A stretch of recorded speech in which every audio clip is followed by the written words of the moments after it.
945. Keterampilan praayunan terlalu panjang. Menanggapi permintaan Phoenix, Zhang Yi mengangguk dengan tulus dan serius. Aku pasti akan menyelesaikan segel pada momen dan membebaskanmu. Dia menoleh dan menatap jiwa-jiwa mati lainnya di kejauhan. Dan mengatakan hal yang sama, aku juga akan membiarkanmu bebas. Itu hanyalah sesuatu yang terjadi secara kebetulan. Dan aku sudah bicara dengan tulus. Tidakkah seharusnya kau berhenti membuat segalanya sulit bagiku? Namun, setelah mendengar perkataan Zhang Yi, hantu-hantu lainnya hanya memiliki sekilas kegembiraan di mata mereka. Tetapi tak lama kemudian mereka semua mencibir dengan jijik. Sebelum Anda, banyak orang yang punya ide ini. Namun pada akhirnya, semuanya gagal. Kau tidak tahu apa arti keberadaan klan Druk. Dia hanya butuh satu tatapan untuk membunuhmu dan mengirimmu ke neraka selamanya. Anak muda, janganlah terlalu sombong. Kalian tidak tahu apa yang akan kalian hadapi. Zhang Yi mendesah tak berdaya. Jadi, kita masih harus bertarung, kan? Phoenix meninggalkan medan perang. Dan setelah dia mengakui kekalahan dia tidak akan berpartisipasi dalam pertempuran berikutnya. Kali ini, Ode Biao, yang merupakan kenalan Zhang Yi, maju sambil memegang tongkat tulang. Kekacauan, katanya dengan suara serak, matanya menatap tajam ke arah Zhang Yi. Karena kita berdua datang ke sini dari luar, aku tidak akan mempersulitmu. Selama kamu juga bisa menahan seranganku dan bertahan hidup, aku tidak akan menyerang lagi. Zhang Yi memandang Ode Biao, tetapi dia tidak terlalu takut pada orang ini. Terlebih lagi, kematian Ode Biao sangat aneh, dan siapa yang membunuhnya masih menjadi misteri. Sayang sekali dia meninggal terlalu cepat dan tidak sempat melihat wajah orang yang menyerangnya. Baiklah, aku janji, Zhang Yi mengangguk. Ode Biao menatap Zhang Yi, udara hitam pekat muncul dari tubuhnya, dan jimat perdukunan hitam bergerak di sepanjang kulitnya, seolah-olah ada sekelompok serangga beracun di bawah kulitnya. Dia menggumamkan sesuatu dengan sangat cepat. Hei, kekuatan yang tertidur di tulang sekarang mematuhi perintahku. Atas nama zaman dahulu, aku membuka pintu terlarang. Tulang jari adalah pemandu dan pembuluh darah adalah ikatannya. Biarkan kekuatan korupsi menerobos kegelapan tak berujung. Bangun dalam kekacauan dan mengembun dalam ketiadaan.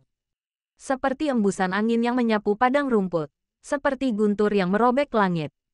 Kemanapun aku menunjuk, ketakutan menyebar dan jiwa gemetar. Benang takdir menari bersama ujung jariku. Jalan musuh di depan diselimuti bayang-bayang kutukan. Kekuatan tulang tidak pernah hilang.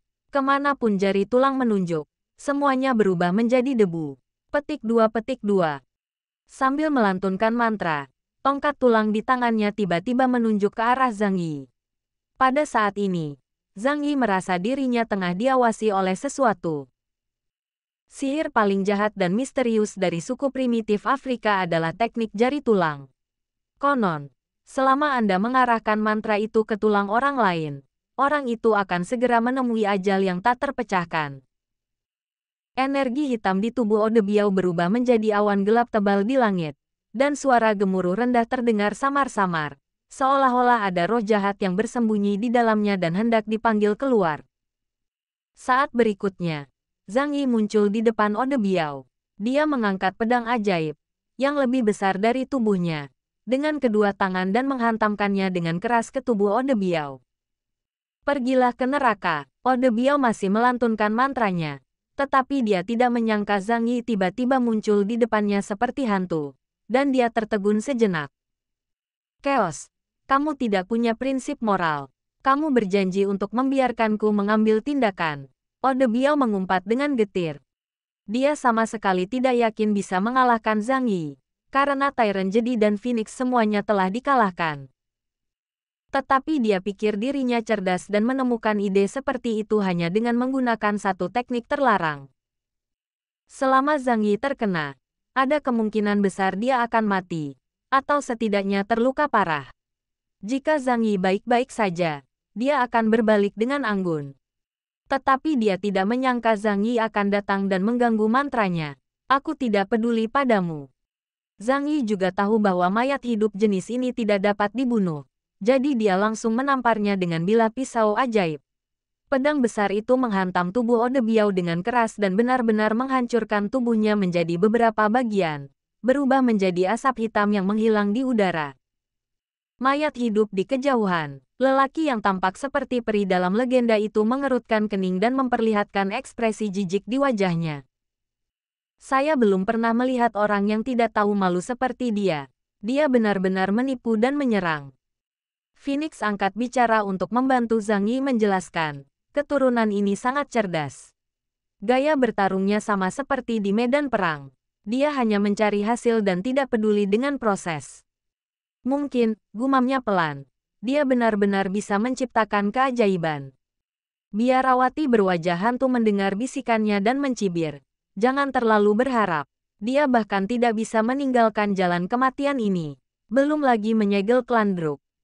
Tubuh Ode Biao mengembun lagi dari asap hitam di kejauhan. Dia berteriak marah pada Zhang Yi, "Chaos, kau berbohong padaku."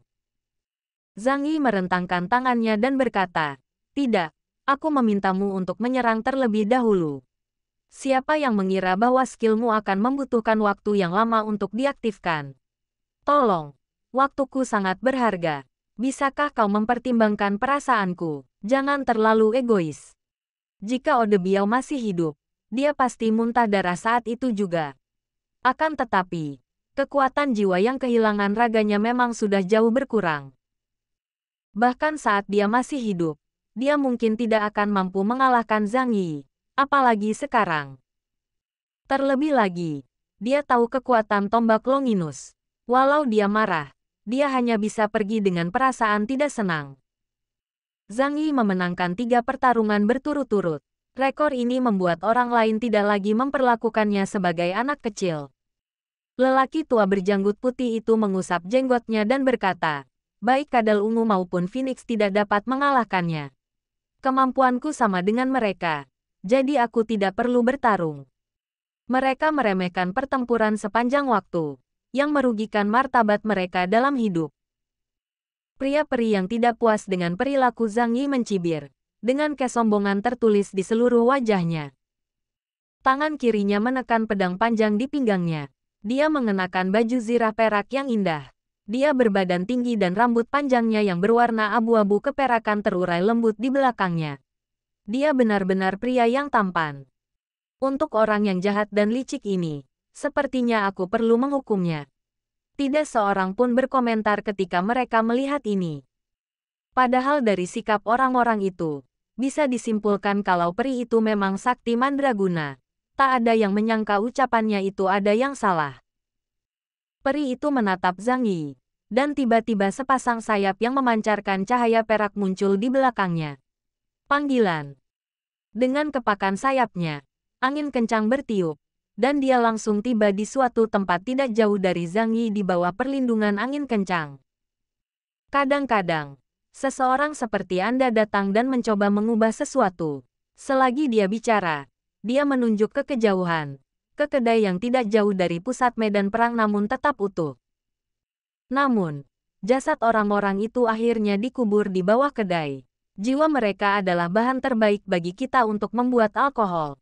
Manusia muda, kamu tidak terkecuali.